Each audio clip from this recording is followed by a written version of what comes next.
Assalamualaikum warahmatullahi wabarakatuh. Selamat berjumpa dengan saya Nanang Jenal Arifin.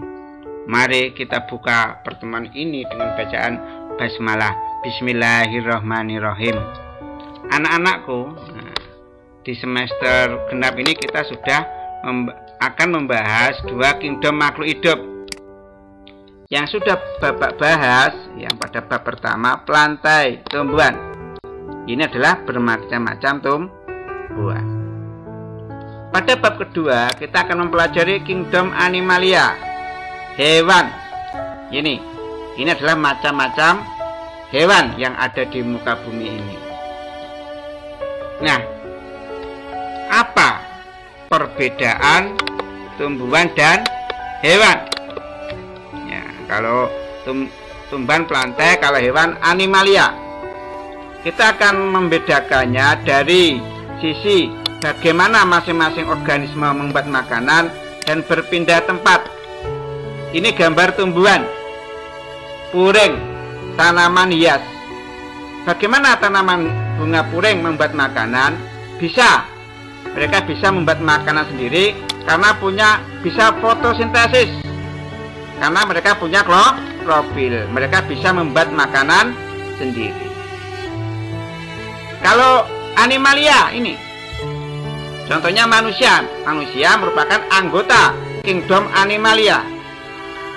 Mereka dari sisi membuat makanan sendiri tidak bisa, karena tidak bisa fotosintesis, karena tidak punya klorofil, sehingga tidak bisa membuat makanan. Lalu bagaimana mereka berpindah tempat? Kalau tumbuhan tidak dapat berpindah tempat, tidak bisa bergerak. Kalau manusia berpindah tempat atau yang mewakili hewan itu dapat. Ini yang membedakan antara tumbuhan dan hewan. Selanjutnya kita untuk pertemuan pertama ini membahas tentang kingdom animalia atau kata lainnya hewan. Ada dua tujuan pembelajaran. Yang pertama, siswa dapat menjelaskan ciri-ciri kingdom animalia. Yang kedua ini ya, siswa dapat menjelaskan klasifikasi pengelompokan dari anggota kingdom animalia. Ini berbagai macam jenis hewan yang ada di muka bumi ini. Nah, semua ini adalah hewan ya.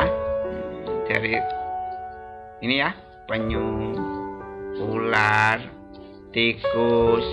Ini anggota hewan. Nah, mereka dimasukkan dalam anggota kingdom animalia, hewan, karena punya ciri-ciri.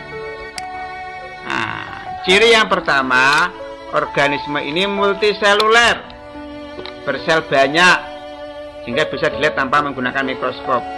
Eukariotik, kalau kamu perhatikan selnya itu punya membran inti sel.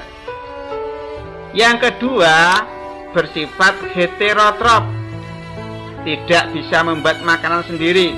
Mengapa? Karena hewan tidak punya klorofil, sehingga tidak bisa melakukan proses fotosintesis, proses membuat makanan, membuat karbohidrat. Organisme hewan semuanya itu aktif bergerak, bisa berpindah tempat. Sebagian besar hewan punya otak dan sistem saraf. Nah, mengapa organisme bisa bergerak? Hewan karena punya otot dan punya sistem saraf. Karena sistem saraf yang memerintahkan tubuh kita untuk bergerak, otot kita untuk menggerakkan badan kita. Selanjutnya, yang kelima merupakan organisme yang aktif bergerak, ya. Nah, di sini berarti ada ciri 4 ini ya, 5 dan 3 sama. Selanjutnya, klasifikasi pengelompokan kingdom animalia berdasarkan simetrinya. Ada simetri radial, ada simetri bilateral. Kalau simetri radial hanya punya dua sisi, dorsal atas, ventral bawah. Ini contohnya hidra ya. hidra yang ada di air tawar di sungai-sungai. Dia hanya punya bagian dorsal atas,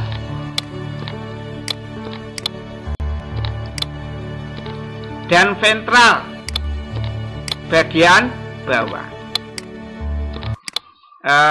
Simetri radial berarti hewan ini tidak punya bagian depan dan tidak punya bagian belakang. Kalau simetri bilateral itu punya 4 sisi. Atas dorsal, bawah ventral, depan anterior, belakang posterior. Ini misalnya adalah udang. Dia punya bagian dorsal. Ya. Dorsal itu ya atas.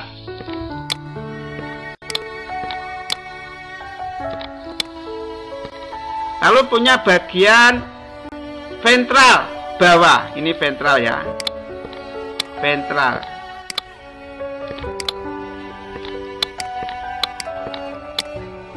Bagian bawah.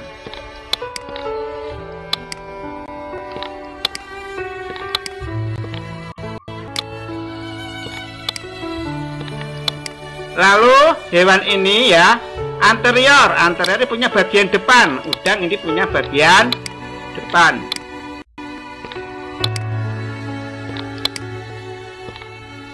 Lalu punya bagian posterior. Posterior itu kata lainnya belakang. Itu perbedaan simetri radial dan bilateral. Manusia juga termasuk simetri bilateral. Nah, berdasarkan lapisan penyusun tubuhnya, ya, hewan ini terbagi menjadi 2, diploblastik dan triploblastik. Diploblastik tubuhnya hanya punya 2 lapisan, epidermis atau ektodermis, endodermis. Contohnya ini hidra. Hidra itu punya bagian ektodermis 1, punya endodermis dalam 2. Lain dengan triploblastik, punya 3 lapisan. Anda pernah lihat hewan ini toh? Ini adalah cacing tanah. Kalau kita perhatikan, cacing tanah ada 3 lapisan, ektodermis, mesodermis, endodermis. Maaf, punya lapisan ektodermis ini yang pertama, mesodermis peritoneum yang kedua, endodermis lapisan yang paling dalam yang ketiga. Seperti ini ektodermis, mesodermis yang paling dalam, endodermis, triploblastik. Nah, klasifikasi hewan berdasarkan tulang belakangnya itu ada 2. Pertama, avertebrata, ya ini. Dia tidak punya tulang belakang. Ya, contohnya tawon, udang, bintang laut, cacing. Ini tidak punya tulang belakang. Lalu yang kedua, vertebrata, punya tulang belakang. Contohnya pisces, ikat, amfibi, katak, reptilia, ular, aves, burung, mamalia, hewan yang menyusui anaknya, singa, itu punya tulang belakang. Nah, ini klasifikasi animalia, ya. Klasifikasi animalia, ada avertebrata, tidak punya tulang belakang. Contohnya ini protozoa. Protozoa itu sudah tidak dimasukkan animalia, dia masuk protista. Karena ini metazoa, hewan yang bersel banyak. Porifera, hewan yang berpori. Coelenterata, hewan yang berongga. Platyhelminthes, cacing pipih. Nemahelminthes, cacing gilik. Annelida, cacing gelang. Moluska, hewan lunak, contohnya bekicot. Antropoda, hewan yang kakinya beruas, contohnya belalang, udang. Ekidermata, hewan berkulit duri, bintang laut, landak laut. Yang vertebrata bertulang belakang, pisces, ikan. Amfibi, hidup di 2 alam, contohnya katak. Reptilia, hewan yang hidupnya melata, ular. Aves, burung. Mamalia, hewan yang menyusui. Ini klasifikasinya. Yang kita bahas untuk pertemuan ini adalah porifera, hewan yang berpori. Bagaimana hewan berpori? Nah, ini seperti ini. Ya. Hewan berpori.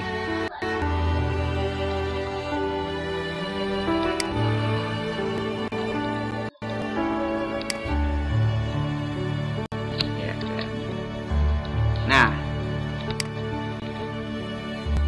hewan berpori atau filum porifera yang mengandung banyak lubang-lubang kecil itu ya. Nah, ini seperti ini yang ada di lautan. Itu jarang kita temui di air tawar, jarang kita temui di sekitar kita. Hewan ini tubuhnya simetri radial. Dia hanya punya bagian atas dan bawah, tidak punya bagian depan dan belakang. Diploblastik, tubuhnya hanya memiliki 2 lapisan saja.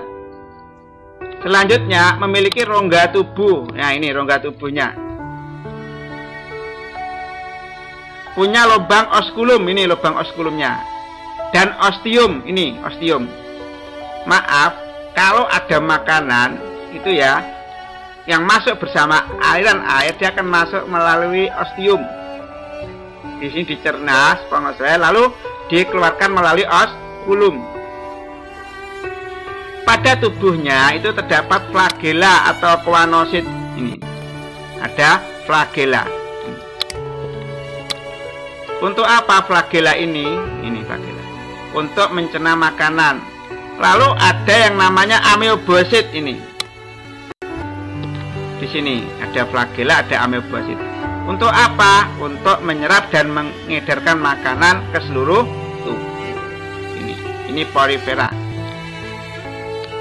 Nah, selanjutnya filum porifera itu terdiri dari spikula-spikula. Spikula-spikula atau rangka tubuhnya yang berupa duri itu ada yang dari zat kapur sehingga keras, zat kersik, silekat, dan benang-benang sepongin sehingga kalau empuk seperti gabus biasanya digunakan untuk cuci piring. Nah, reproduksi hewan ini vegetatif dengan membentuk kuncup ya. Artinya apa? Dia tidak menggunakan jantan dan betina, tidak menggunakan sperma dan ovum, membentuk kuncup. Nah, seperti ini. Lalu kuncup itu nanti akan lepas menjadi individu baru. Dan generatif seksual, artinya ada porifera melepaskan sperma yang jantan, yang betina mengeluarkan sel telur, ovum. Nah, di luar tubuh terjadi pembuahan, akhirnya menjadi individu baru. Biasanya mereka itu hermafrodit ini. Ya, biasanya mereka hermafrodit. Artinya apa? Banci. Nah, banci itu punya satu individu punya 2 kelamin.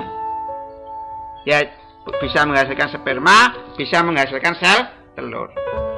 Habitat ini, hewan ini umumnya hidup di air laut. Ya, seperti ini kita temui di air laut, jarang di air tawar. Nah, ada 3 tipe saluran dari porifera. Pertama tipe askonoid, contohnya Skipa sp. Ya. Di sini ostium, ini ostium langsung dihubungkan dengan spermatozoa, nah, langsung ke sini. Contohnya ini Leucoselenia seperti ini. Selanjutnya tipe sikonoid, ostium sini air masuk ya dihubungkan ke saluran bersabang, langsung ke spermatozoa, langsung ke oskulum. Contohnya apa ini? Skipa sp seperti ini. Ini juga jarang kita temui, ini ada di air laut. Leuconoid seperti ini ya. Leuconoid. Air itu masuk melalui yang membawa makanan, masuk bersama ostium, sini ostium, dihubungkan dengan rongga-rongga yang saling berhubungan. Nah, nanti akan menuju ke spermatozoa, lalu keluar melalui oskulum ini. Contohnya adalah Spongilla sp, ini Spongilla sp. Biasanya ini untuk cuci kaca, membersihkan kaca. Spon, empuk karena mengandung serabut spongin. Filum porifera itu terbagi menjadi 3 kelas.